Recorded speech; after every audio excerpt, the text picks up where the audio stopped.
Pleasant evening once again. It's good to be with you.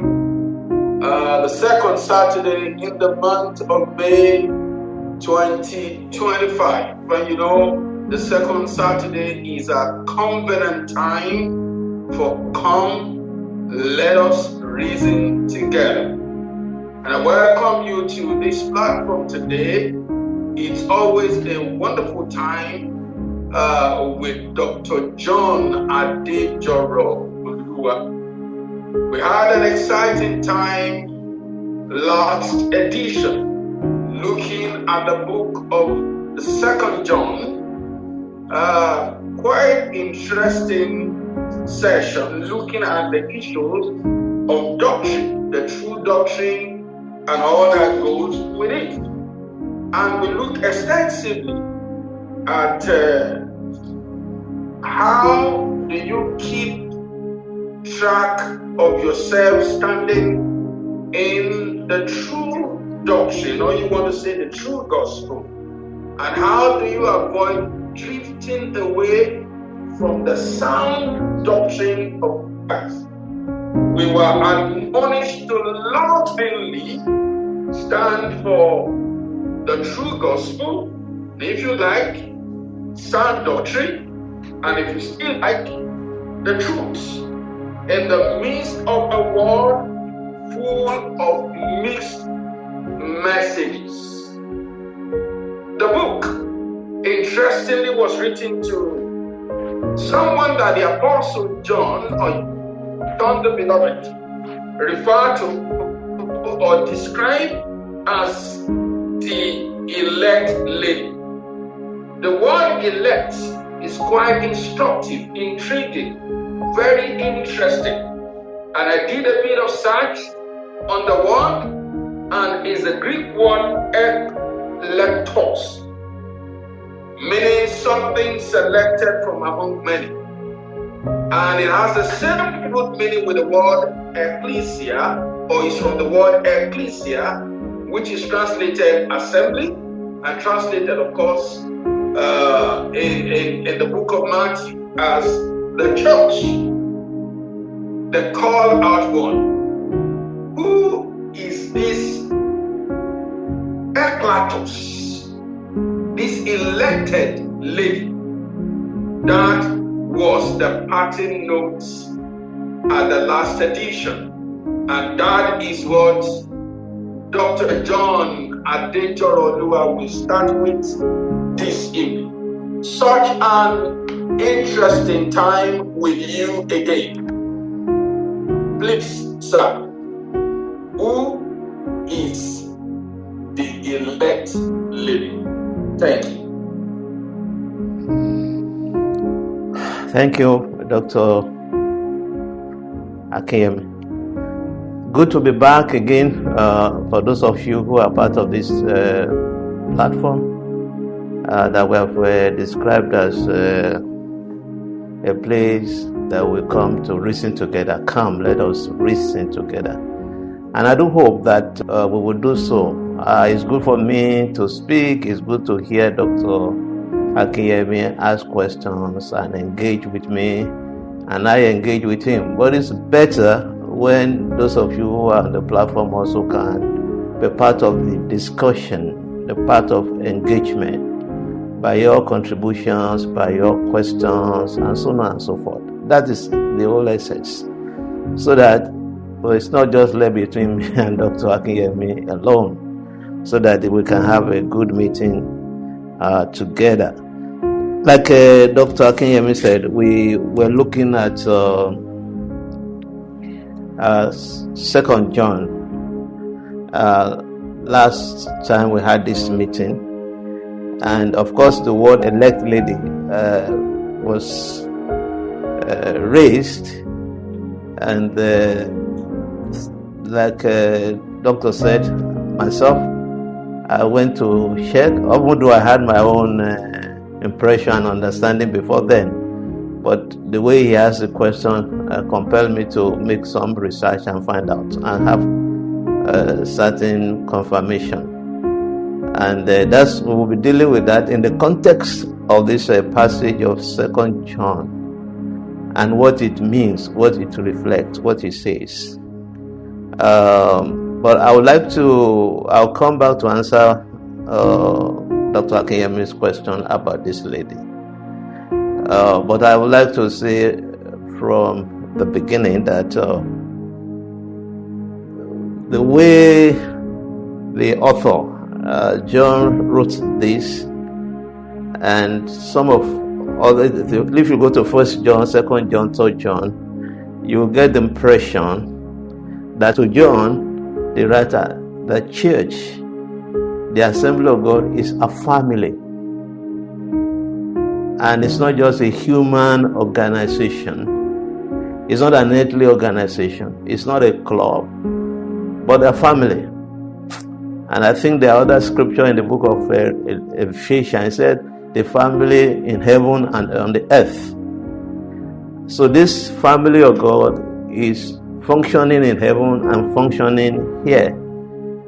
And this family of God here on earth must be in oneness, in union, in connection to the family in heaven. About my names of whom the family in heaven and earth is named. So this family in heaven and this family on earth is named after his name. And one thing that we have lost considerably in our modern day Christianity, it's the functionality of the church as a family. We can talk about it doctrinally, we can say the church is a family, but it is not enough to just have an understanding or describe the church as a family, but to function as one. And it is out of this functioning as a family that the true purpose of Elohim will be realized. And so the essence of looking at these things is not just to look at them in an abstract manner, but to see how we should function. So you see the author here, Apostle John, or I'd like to call him Papa John, he is writing within that context. And we're going to see whether you look at 1 John 1, 1 John 2, and 3 John. Even if you go back to the gospel according to St. John, it is also a family. It started in the beginning was the Word, and Word was God, and the Word became flesh and dwelt among us and became a son. So it's always about family. He has that clear revelation, and there was not only a revelation to him, but it was what he functioned in. So I want to set that as very, very important. Now, the other thing that I would like to say before answering the question of the elect lady is, in this passage you will see that the author, Papa John, he calls himself an elder. Of course we know he's an apostle, but he says he's an elder. You will see that even when you go to the book of Peter said, I'm an elder, one of you. In other words, even though these people, these men of God, they knew their offices as apostles and prophets, but yet they describe themselves as an elder or as elders. Why? Again, the position of an elder is a function in a family. Okay? And then we also see that elders also call themselves fathers. So elders are also fathers. Even though, so you will see that. Maybe we should just take that. I'd like to say that. Let's go to that 2 John. And we will see. There you see, the elder unto the elect lady. Like I said, we'll come to the elect lady. Elder to an elect lady. So he's saying, and I say the word elder in this context in the scripture is also a father. Okay? And I want to show that to us.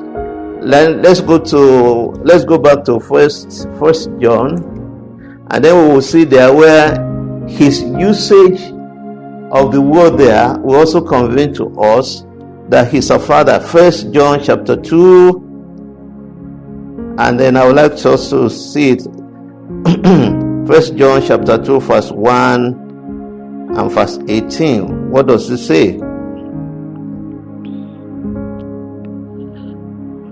It says, my little children. So it is a father who will say, my little children. Is that clear?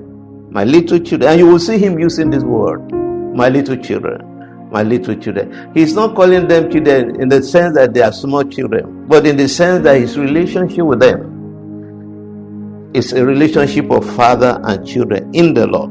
You will also see this in verse 18, where he also, let me also take it from 1 John chapter 2.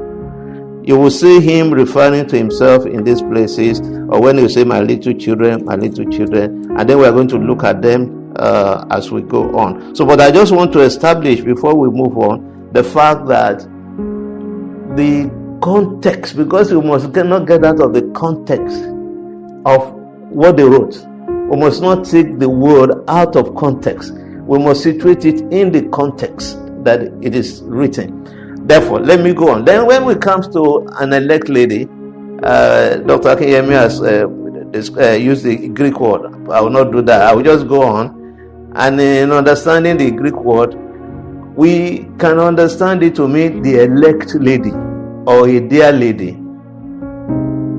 And it has two broad meanings or two sides. One is the church itself can be described as an elect lady. That's one. Because we see that done when, if you go to Peter, we will see that in the, if you go to, I think, 1 Peter chapter 5. Let's go to 1 Peter chapter 5.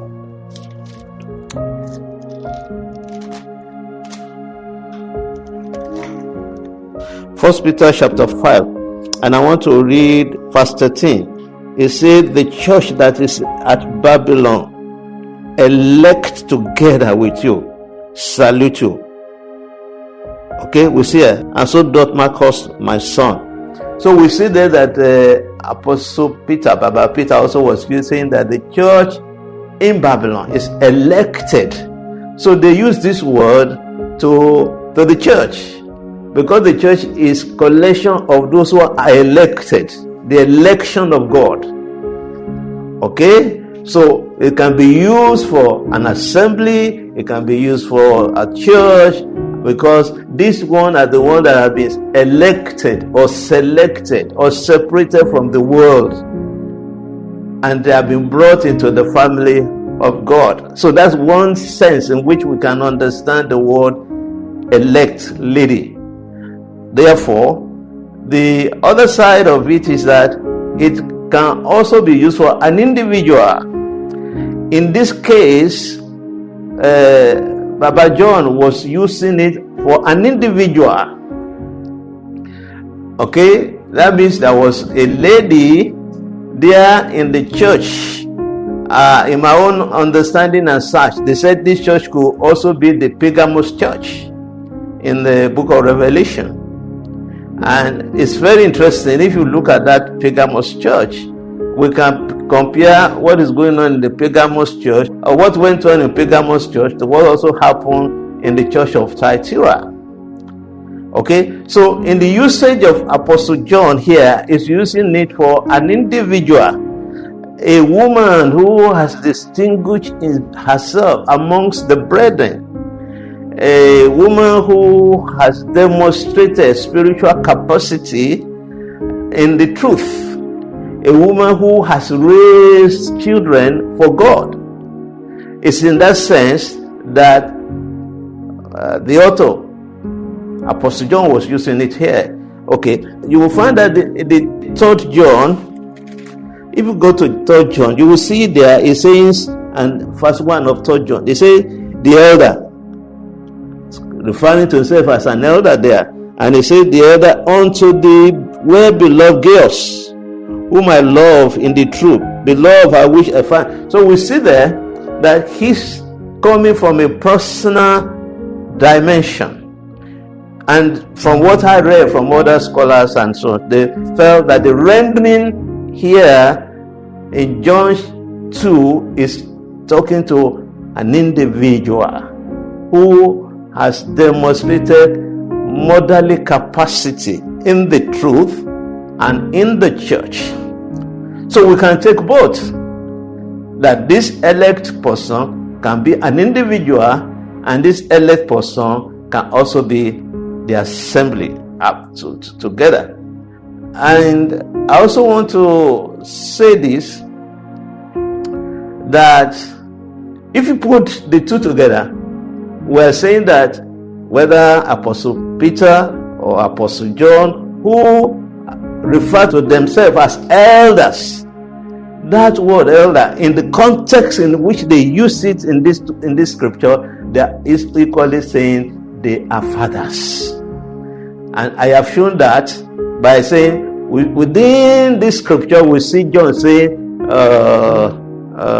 my little children, my little children, my little children, my little children. So his eldership is speaking about his position in the church as a father. You are also seeing where we read in Matthew chapter 5, it was saying that the elect lady, but even in saying so, he also said, Marcus, my son.